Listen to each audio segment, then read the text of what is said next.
ایک دوست پوچھ رہے ہیں کہ میں حج پر جا رہا ہوں، اللہ نصیب کرے، آسان کرے۔ میرے جسم پر بہت دانے نکلے ہوئے ہیں، کھجلی بھی بہت ہوتی ہے، کرتا ہوں تو خون نکل آتا ہے۔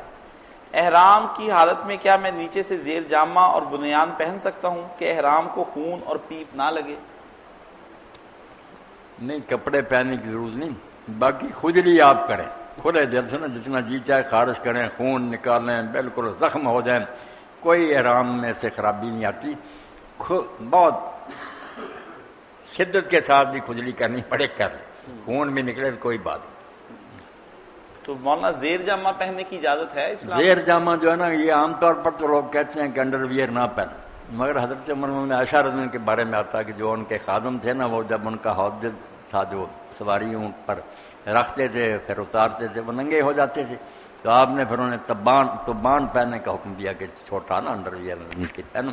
بخاری شریف میں آئی، بالکل ٹھیک ہے، یہ کرنے یہ کوئی نہیں، شلوار پجامے جو ہے پورے نیچے تک وہ منع۔ یہ خون ناپاک ہوتا ہے، یہ احرام کو لگے گا، اور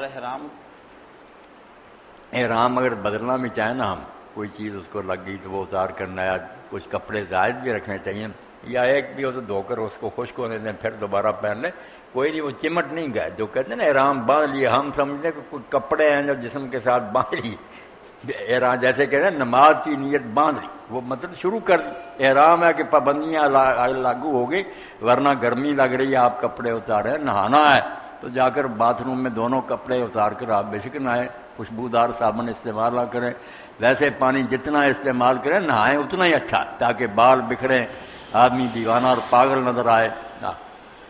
تیل وغیرہ نہیں لگانا صحیح ٹھیک۔ چاہیے ان چار چادریں آدمی رکھیں نا، دو پہنے دو زائد بھی ہوں، بدلنی پڑے بدل لے۔ جی ارشاد صاحب پوچھتے ہیں مولانا صاحب آپ نے خون کے بارے میں بات ہوگی نا تو بعض چیزیں جو عام لوگوں کے خلاف جاتی ہیں نا، کہ خون کوئی ناپاک نہیں سوائے خون حیض کی، بچیوں کو جو خون آتا ہے وہ ناپاک ہے، اس کو کہا گیا کھرچ کر دھوئیں، بعد میں اس کو صاف کریں۔ باقی بکروں کا خون، ہمارا خون، یہ پینا کھانا حرام ہے، مگر ناپاک کوئی نہیں، لگتا رہا جسم یا کپڑے کو پلید نہیں ہو، یہ بھی بات بولیں درمیان میں کھول بلا شبہ۔